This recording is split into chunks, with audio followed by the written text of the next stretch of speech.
Oi, turma! Estamos aqui para mais uma aula de língua portuguesa e o nosso conteúdo de hoje é História em Quadrinhos. Então, o que é História em Quadrinhos? História em Quadrinhos, ou a sigla HQ, é o nome dado à arte de narrar histórias por meio de desenhos e textos dispostos em sequência, normalmente na horizontal. A gente tem as histórias em quadrinhos e as tirinhas, né? Fazem parte também da mesma classificação. Então, aí na imagem a gente vê um trechozinho de uma história em quadrinhos da Turma da Mônica. Cascão, Inhamar, Companhia. Qual é a origem da história em quadrinhos? Alguém sabe?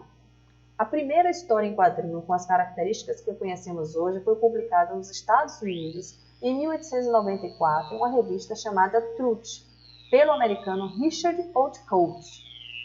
Então aí a gente vê a imagem da capa dessa revista, né, a primeira história em quadrinhos quando ela foi publicada. Diálogo dos quadrinhos. Então, o diálogo tem uma forma bem peculiar, né, na história em quadrinhos.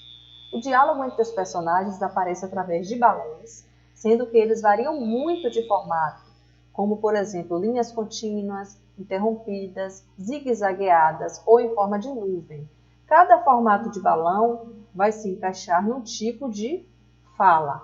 Por exemplo, quando o personagem está pensando, é um balão diferente. Quando o personagem está gritando, é um outro tipo de balão, né? Então, cada balãozinho, né, vai representar um tipo de fala. Pontuação nos quadrinhos.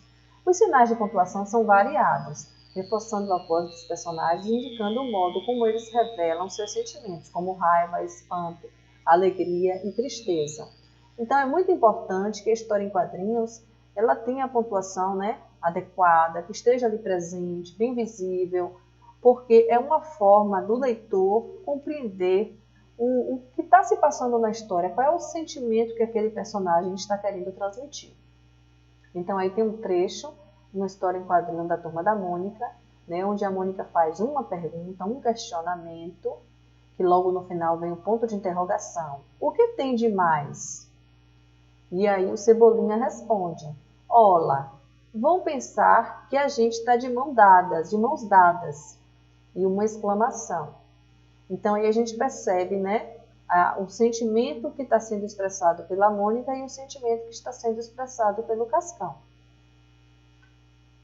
Onomatopeias. Alguém já ouviu falar sobre essa palavra? Alguém sabe o que significa?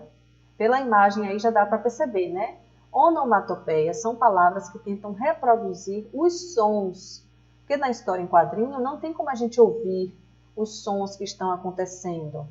Então, eles são representados através de palavras, como cabrum, que é o som do trovão, tic-tac, que é o do relógio, né, dos ponteiros, e entre outros. Então, na história em quadrinho, a gente vai ver muito essas palavras, o barulho de uma bomba, o barulho de uma campainha. Então, sempre vai ter uma palavrinha representando esses barulhos. E o nome que a gente dá a essas palavrinhas é onomatopeias. Essa foi a nossa aula de hoje. Espero que vocês tenham compreendido, né? E um beijo em seus corações.